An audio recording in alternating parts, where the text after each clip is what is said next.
Hey everyone, welcome back to the Image Chat. Let's dive into what Kamaru Usman thinks about the latest UFC pound-for-pound rankings. Usman had something to say about Khamzat Chimaev's position, or should I say his absence from the rankings' lower half.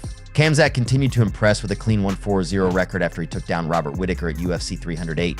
That win was his 8th straight in the UFC, putting him on the path to a title shot. Whittaker was no easy feat, but Chimaev dominated from start to finish. Kamaru Usman recently discussed these rankings on the Pound for Pound podcast. He was cool with the top 8 fighters listed, but thought Chimaev deserved a spot between 9th and 15th. Usman was on point saying, if I could change some things, I'd work on 9 to 15 because Chimaev should be on that list. Switching gears, Daniel Cormier speculated about Jon Jones. The UFC heavyweight champ is making headlines, not for a fight he's finished, but for one he might be dodging. Jones doesn't usually shy away from challenges, but Cormier thinks he could be hesitant about facing Tom Aspinall. Some people think that Tom Aspinall, the current interim champion, might face Jon Jones, despite Jones having expressed that he isn't interested in a unification fight with Aspinall. Usually, the undisputed title holder aims to unify the belts. To make things more complicated, UFC president Dana White has said that he strongly believes Jones should compete against Aspinall. At the end of the day, Aspinall is just another fighter for Jones to contend with, and Jones thinks he can beat him. That's the truth. However, Jones wants to make sure he gets paid well and recognizes the risks involved in that fight. When betting lines opened, Jon Jones was actually an underdog. It's rare for someone to be favored over Jones. There were lapses in concentration in Israel Adesanya's fight at UFC 305 that contributed to his loss. In his return to the octagon at UFC 305, although Adesanya was defeated in his middleweight title match against Dricus du Plessis, there were positive takeaways. The former champion said after the fight that he was satisfied with his performance, even with some crucial mistakes that cost him. Recently, during an appearance on Andrew Schulz's Flagrant podcast, Adesanya discussed the mistake he made at the end of his fight. He explained that it was a lapse in focus caused by tripping due to bad footwork. Adesanya clarified, saying, when I tripped, that was when he started throwing punches at me. People thought I was hurt, but I got up and pointed to the ground. I was trying to show that I tripped, not that I was hurt. He emphasized that this lapse was unusual for him, stating, in my previous fights, you never see me lose concentration, not even for a second. Even in that moment, I should have stayed focused on the task at hand. You need 30 minutes of focus when you're in the ring. A split-second lapse in judgment can let your opponent take advantage.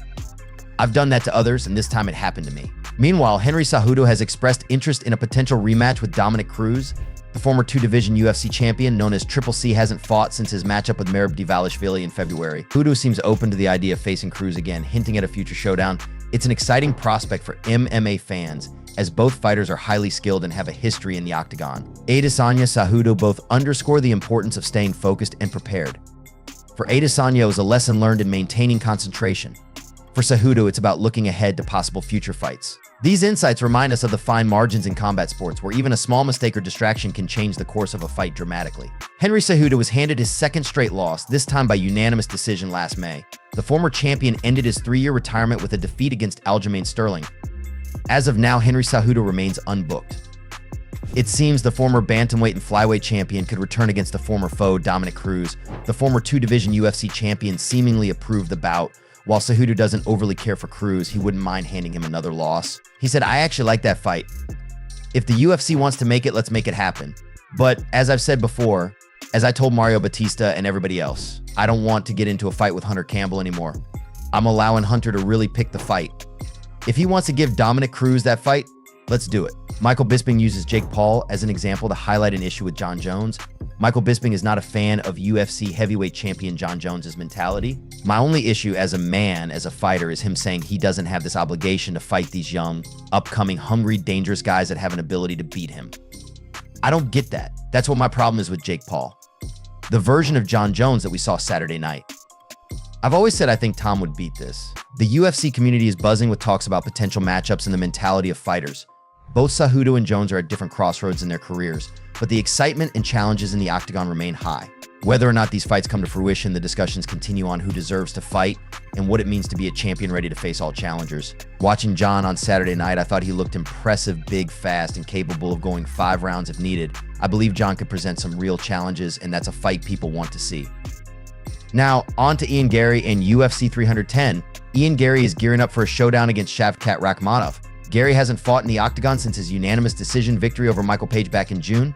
After that win, the Irishman called for a fight against the unbeaten contender Rakhmonov, and he got what he wished for. Initially, Ian Garry was set to face Joaquin Buckley in December, but plans changed when Belal Muhammad pulled out from his title defense against Shavkat Rakhmonov. Garry was moved up to the UFC 310 card to fill in. Even though Garry has trained with Rakhmonov before, he knows how tough Shavkat is and is eager to face him in the octagon. Ian was really pushing for the fight against Shavkat, wanting an undefeated versus undefeated matchup. Both have trained together in the past and they know each other's skills well. Garry respects Shavkat, though he thinks maybe Shavkat respects him a bit less, which he's fine with. Garry's excited to finally share the cage with Shavkat, and fans are surely looking forward to this clash of two unbeaten fighters. It's set to be a thrilling contest, and Ian is ready to prove himself against such a formidable opponent at UFC 310. Tom Aspinall recently shared some exciting news about his UFC comeback in a video on his YouTube channel. The British fighter who holds the interim heavyweight title mentioned that negotiations with the UFC are ongoing. While he hasn't confirmed a fight with Jon Jones yet, Tom did mention having a recent meeting with the organization. All he's waiting for now is a fight date. It looks like the talks with the UFC went well.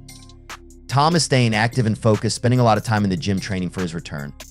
He expressed his eagerness to fight as soon as possible. However, he also intends to use this waiting period to improve and hone his skills. Tom stated, "Yeah, we're in negotiations right now. That's the honest answer. We don't know when the fight is going to be, but I'll be ready to go whenever. I'm back in the gym now training as always. I'll be ready to fight when they let me know. Until then, I'll be improving and getting better." He's not rushing the process despite his eagerness to fight again. He's committed to ensuring his game is stronger by the time he steps back into the octagon. Thus, while there's no confirmed fight date yet, fans can be optimistic that Tom Aspinall will soon be showcasing his skills in the UFC once more. Justin Gaethje is gearing up for his octagon return and has his sights set on UFC 313 next March. After a tough loss to Max Holloway, he's determined to come back stronger. While Michael Chandler wants a rematch, Gaethje isn't interested right now. Instead, he's eyeing a fight with Dustin Poirier, which he believes would be great, especially if it's Poirier's last bout. Gaethje mentioned he's slowly getting back into training, having started sparring 2 weeks ago, and took a necessary break to let his body and mind recover after the challenging knockout from Holloway. On the other hand, Chandler's plotting his next move after a tough loss to Charles Oliveira at Madison Square Garden, where Oliveira won by unanimous decision. Eager for a new challenge, Chandler's calling out Conor McGregor again, hoping for that money fight he's chased for the last 2 years. In an interview, he also floated the idea of taking on Max Holloway for the BMF title, or perhaps a rematch with Gaethje. Gaethje seems more interested in new opportunities rather than revisiting old rivalries. He's cautious yet ambitious about his return, considering his future matchups carefully. Chandler, meanwhile, stays aggressive in seeking high-profile bouts to bounce back from his recent losses. Both fighters appear to be at pivotal points in their careers, with fans eagerly anticipating their next moves. For Gaethje, it's all about progression and the right challenges, while Chandler focuses on securing headline-worthy fights that promise excitement and potential redemption. Fans are keen to see how these plans unfold and who they'll both face in the coming months.